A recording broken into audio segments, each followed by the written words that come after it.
Turn to the fourth case on this morning's docket. That is case number 106640, State of Kansas v. Andrew Green.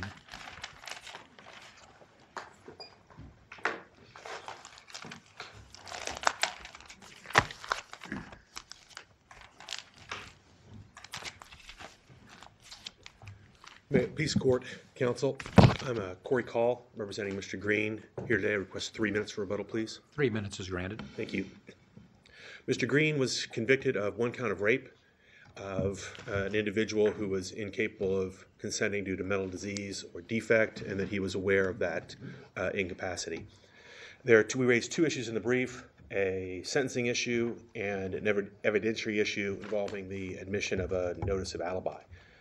The first issue is a sentencing issue, and I think it's pretty cut and dried.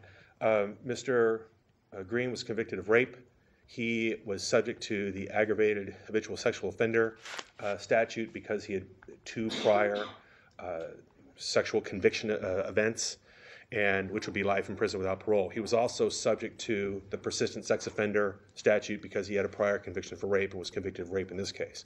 In State v. Turner, this court said that in that situation, you get the lesser sentence of persistent sex offender. It seems to be on all fours here. The second issue is the notice of alibi. It's a little bit more involved. The defendant, at one point, he was representing himself, and he sent a notice of alibi to the prosecution saying, Tamara Hutchinson will be presenting this evidence that she will testify about where the defendant was at the time of the incident. Then eventually he gets counsel, they go to trial, and they're proceeding at trial under the theory that he had sex with her, but that he was unaware of her condition. And the state sought to introduce the notice of alibi to prove that that his defenses were shifting, that he must have been aware that she was incapacitated because of these changing defenses. First he said he wasn't there, now he said that he was there but he didn't know. That's indication of guilt. And that's not the purpose of a notice of alibi. The purpose of a notice of alibi is essentially a shield for the state to protect them from surprise and allow them to investigate the witnesses if that defense is used at trial. Here the state uses it as a sword to punish Mr. Green because he chose not to pursue a defense. And there are any one of a number of reasons why maybe he didn't present that evidence, and he's obviously under no obligation to present any evidence in front of his defense. But if he couldn't find Ms. Hutchinson, and there's no evidence in the record, this is pure speculation on my part, but one reason, if you couldn't find the witness, you're not stuck there. That's an indication of guilt. And again, that's not the purpose of the notice of alibi. The same, I did civil work for a little while, and the defense, you get these answers that list 10, 15 different defenses. That doesn't mean the plaintiff can show up at trial and say, look at all these excuses they had. You didn't hear any evidence of this defense. You didn't hear any of this defense. That's mutually exclusive. You can't have an alibi and then defend on the basis that, oh, no, I was there, but it was consensual. Valid consent. And if he had made that statement to the police, would that have been admissible? Yeah, I think that would be admissible because I think... So the point here is he was acting as his own counsel, and if counsel had sent that, then they couldn't have commented on the fact that the counsel had provided that notice, is what you're saying. Yeah, I think that's fair. We've said that defendants don't get any special treatment when they're acting as their own attorney, and I think what that's saying is not just special, it's different treatment. If he's acting as attorney, and that was certainly a proper thing to do, he may want to have an alibi defense. Didn't work out, but you can't use the notice against him. It was prejudicial. I think it's a tough burden on the state in these cases to prove that the victim, that the defendant was aware of the incapacity in a case like this, where I think the record said that she tested an IQ of 56. So low functioning, but at the same time, which is sufficient to enter a guilty plea. Yeah, right. Yeah, and so it's the state put on quite a bit of evidence of her incapacity. And at some point, the jury was able to listen to her for an hour, but the state still felt that they needed to put a lot of evidence about her incapacity. Certainly, they're right, but it does raise a question about how apparent it was that Mr. Green was aware of her incapacity. And he took her to the public library, took her to a place of work before they went and had intercourse. And it's a very attractive argument, I think, to a jury. It's like, look, he said he wasn't there. And now he says that he was there, but he didn't know. And as I said, those are very mutually exclusive, and it sounds shifty and shady, and he must have done something wrong. And when he didn't do anything wrong, he was just following proper legal procedure. Unless this court has any further questions, we ask that you reverse his conviction. I think at a minimum, give him the persistent sex offender statute. Any questions? Thank you. Thank you.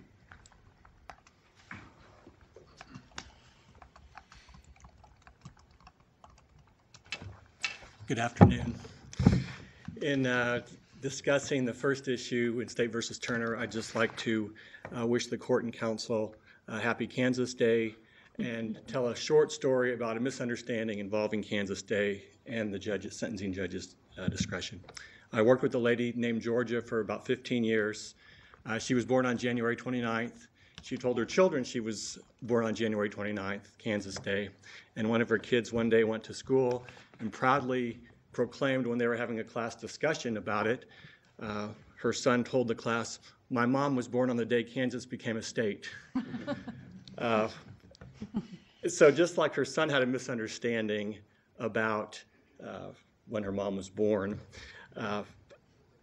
the district court judge was not aware of State versus Turner, which came down about 11 months after the sentencing in this case, and there was a misunderstanding about the rape prior, which he did not count as it related to the aggravated habitual sex offender statute, because those two, that plea and the indecent liberties plea were on the same day, and so that really didn't count.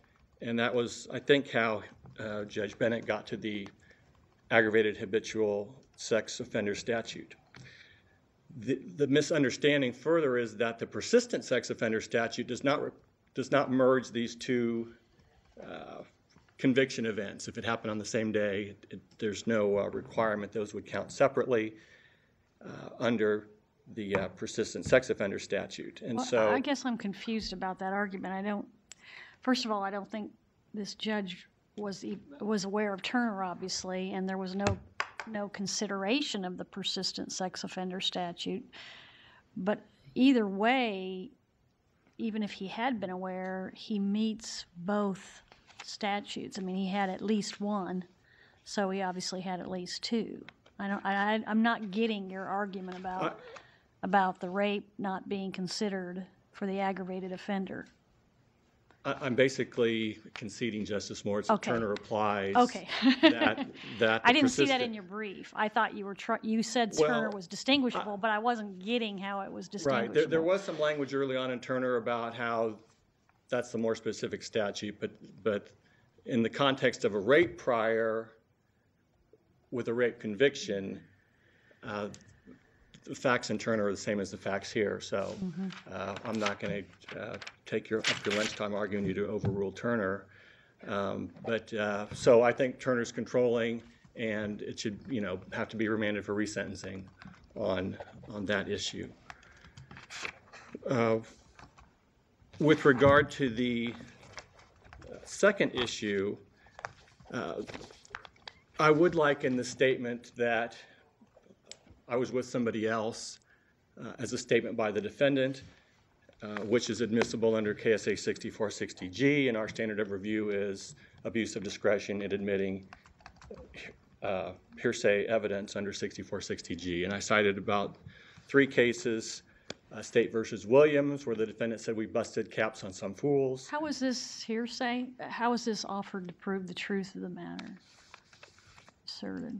That he was with this Tamara woman, I think is the statement. Well, but you didn't offer it for that. You indicate you offered it basically to show that he had shifted his defenses and that he was inconsistent about whether he consented or whether he understood she could not consent. You didn't offer it to show that he was with that he had an alibi.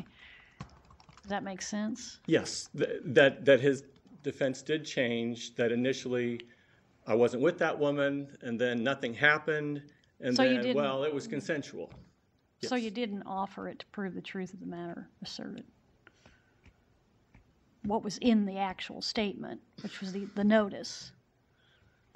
Well, I guess I hadn't thought about that, whether it was a non-hearsay issue. Offered to show that it was said and that it was inconsistent with other things that were said. I guess that would be, but I still think that the State versus Kathy line of cases, that statements of, or evidence of flight, misstatements shows consciousness of guilt. What if his attorney had filed the notice, which is statutorily required? If you're going to preserve the right to have an alibi defense, then you have to file a notice, and you have to give the name of the witness and all that other kind of stuff, even if it doesn't pan out. Sometimes you have to make a prophylactic notice. Right. Would you agree with that? That sometimes Yes. defense has to make a prophylactic or face being ineffective for failing to meet the statutory requirement of giving the notice. 7 or 10 days prior to trial, yes. Yeah, right. So I guess back to my question, if defense counsel had done that, would that have been admissible as consciousness of guilt by changing theory of defense? I think it would be more removed, so probably not. Although I know I had an appeal where the wrong address was given for the alibi, and that came in, and the defense counsel called the secretary to explain how they got the wrong address. But generally, no, probably would not have come in if it was just counsel stating that. So why is it any different here? I mean, he was acting as his own counsel. I don't understand the distinction that we would make. If we assume this was an alibi notice, why would we allow it to come in? Well, that would, it's a statement by a party, and he was acting pro se at that time, so. But an attorney is an agent for the party. Isn't the bottom line that he accepts the risk of having a dual role when he wants to represent himself? Isn't that really your argument? I think so, and even at sentencing, he wanted to argue it himself because he didn't like his attorney. I don't think that attorney-client relation applies when he's proceeding pro se. And further, the objections made was not that. It was relevance, and that it's a comment on the defense not presenting evidence. And when you look at this evidence in context, this was a detective who was testifying about jail calls made by the defendant, initially to a woman named Willa. And the question was asked during the pendency of this case, has he made statements that he wasn't even there along those lines? Yes. And he made statements through the phone calls initially that nothing happened with this woman, referring to AF. He said, I did not have sex with this woman. He said, you know, that no DNA would be found and essentially nothing happened to her. And that's at pages 161 to 62. And so then we get to the colloquy about this Tamara at page 165, where the defendant is indicating he was somewhere else at the time. And this came in, and there's also a discussion of, does he mention on the calls at or near the time of the writing of the letter that he had a witness who was going to help prove he didn't do this type of thing? Yes, and then later it became consent. And the state argued in closing that this shows, well, if it was consensual, why aren't you saying that out of the blocks? And so I think that was why it came out, and that was what it was being offered for, and not as a comment on any right to that you don't have to present evidence or. Intention aside, no matter what the state's intention was in introducing it, you do have a conflict, a basic tension between those things. I mean, the state isn't permitted to shift the burden to the defendant to disprove something. So, I mean, that's just something we have to wrestle with, right? Correct. Why Bless you. should we resolve that conflict I, so that it I comes would, out good for you? I would resolve that conflict by pointing out, first off, the context that it was made. Secondly, going back to jury selection, where defense counsel was saying the burden of proof is not on the defense to prove their innocence, is on the plaintiff. And Judge Bennett even says, and this is at page 102 to 103 in volume 27, the instruction you'll get is the state has the burden of proof. They have to prove the defendant guilty beyond a reasonable doubt. The defendant is not required to prove that he is not guilty. And one of the prospective jurors say, well, one reason you don't present evidence is the defense doesn't present evidence is you don't feel the state made their case on all points. So this was discussed in jury selection. We have two jury instructions that also apply, which the jury is presumed to have followed. One, number 8, the state has the burden to prove the defendant is guilty. The defendant is not required to prove he is not guilty. Instruction number 16, the defendant has a constitutional right not to be compelled to testify. You must not draw any inference of guilt from this fact, and you must not consider this fact in arriving at your verdict. So that, in addition to the state's closing argument, where there's no suggestion or argument that, well, you know, why didn't the defendant call Tamara to testify or anything like that? In fact, the state's take on that evidence was that it was in the context of the evolving, that it was, you know, initially. Why did you want that evidence in? I think the point was that if consent was your defense, that it would have been initially made out of the blocks and not that I was somewhere else or I wasn't there. So basically what you're saying is if an alibi notice is given to the state and then the defendant abandons that or doesn't produce a witness, that would always be admissible. If it's a... Regardless of whether counsel does it or whoever does it, but that notice would be admissible. I think upon abandoning that defense. I think it'd be more admissible if it's by a pro se defendant making as a statement that I wasn't there. I think that was the perception here, and not that. But the argument basically you're making is that it's admissible regardless of who does it. Would you? Is that your position?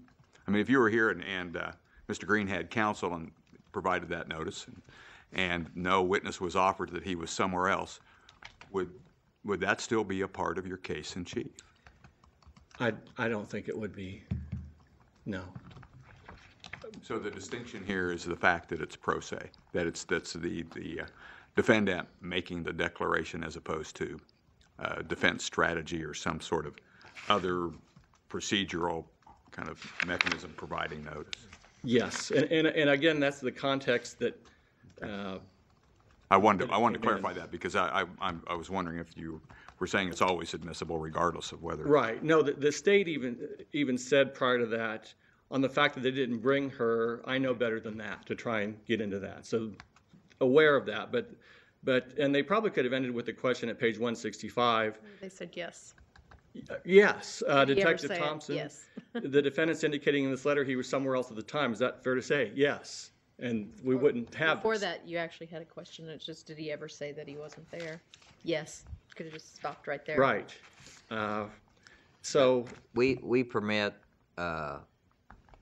alternative defenses even if they're inconsistent. correct. And so he could have been arguing here, I was someplace else, but even if you take the victim's testimony in the light most favorable to the prosecution, it doesn't indicate that it was non-consensual, that the sex was non-consensual with whomever she had it, because she's indicating, and they haven't proved that she was incapable of giving consent.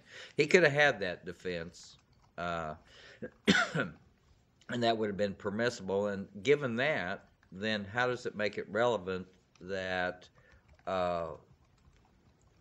we have the initial notice of alibi? Follow what I'm saying? Yes, I agree you can have inconsistent defenses. I'm not sure whether juries like that or not, but you can. And he argued in closing that it was consent. And I think part of this is when the DNA evidence is coming out, where you have his YSTR DNA in the victim's vaginal area. That's kind of when we go from wasn't there, nothing happened, to it was consensual. And I think the jury could consider that. If the court disagrees, kind of along the lines of the statute in issue 1, I have more than two arguments why harmless error would, why there's harmless error. First off, we discussed voir dire. The jury was well aware of that. The jury instructions, they were... You make an argument on harmless error, is that a consciousness of, that you lost Weakness on the of your- first argument? Well, I just want to cover my bases, Mr. Johnson. I never want to presume that I know what the court's going to do. That's your alibi. Yes, that's my alibi. We have the context that it came in, the jury instructions 8 and 16, the voir dire, the state's closing, how it was argued, the 3 witnesses that knew the victim's mom and basically testified to what the defendant told them while in custody, that he did use his fingers to digitally penetrate her. The jury went out on the 3rd day of trial. Again, so this is at the end of 3 days of trial. At 5:05 p.m., and Judge Bennett said, well, you can come in and tell us if you want to come back tomorrow, tell us what you want to do. They came back in the courtroom at 5:55. So after 50 minutes, and as you know, the attorneys aren't just in there waiting, you have to call them and get them down. So they have a verdict after about 50 minutes finding him guilty. So there is overwhelming evidence that happened, and so it's that reason, in addition to the no abuse of discretion, that I would ask you to affirm the conviction, and then he'd have to be resentenced as a persistent sexual offender. Any more questions? Thank you, counsel. Thank you. Reserve 3 minutes for rebuttal.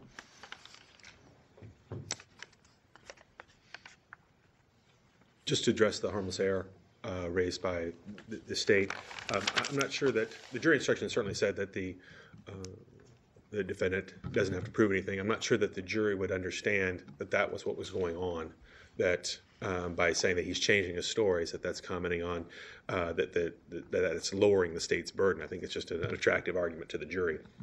The friends of the mother, you know, he said that he committed the act, and that wasn't what was happening at trial. The only thing that he said, that could possibly be construed as that he was aware of her condition, was that he had had sex with a mentally retarded girl or woman, but even that doesn't indicate what he understood at the time. I mean, clearly by this point he understood her condition, regardless of what he understood before. As far as the phone calls, the phone calls that the detective overheard that he said, I wasn't there about the time of the letter. But I think a jury could understand. A woman calls a man in prison saying, "Did you have sex with this woman?" He says, "No, I didn't have sex with her," as opposed to making a legal filing of an alibi that I have an alibi witness that I'm going to present.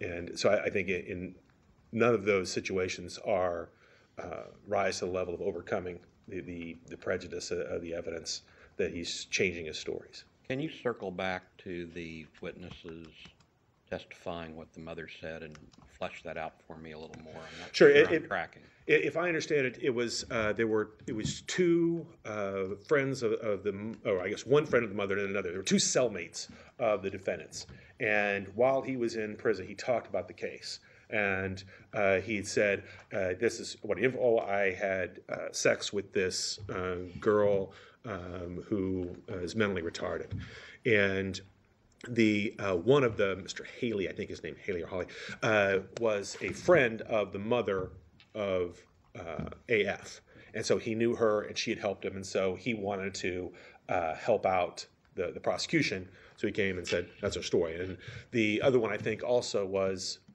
he had told an inmate that this had occurred. But I don't believe there was any testimony in there as to the critical question at trial, which was, did he know, was he aware of her incapacity at the time of the acts? And that was the critical question. So certainly he went on that I know the state has to prove that this occurred, and that evidence supported the fact that it occurred. but it did not. But it wouldn't get to the prejudice here involved his knowledge of her incapacity, and the friends of the cellmates' testimonies didn't address that at all, as I remember the evidence. So you're saying that the cellmate's testimony that he had sex with a girl who had Down syndrome would need to be more specific, that he would need to say, I had sex with a girl who I now am being told, or who I knew then had Down syndrome. Right, or I saw a girl and I thought she was slow or something. It's something to indicate at the time, because he was in jail, I believe, on this charge, and so he knew he was charged with this, and he knew that what he was accused of. What are you in for? I'm in for this. It wasn't non-consensual rape, and that may be an important point you want to make when you're in prison. This wasn't a non-consensual. I mean, it was non-consensual in the statutory sense, but it wasn't a forced rape.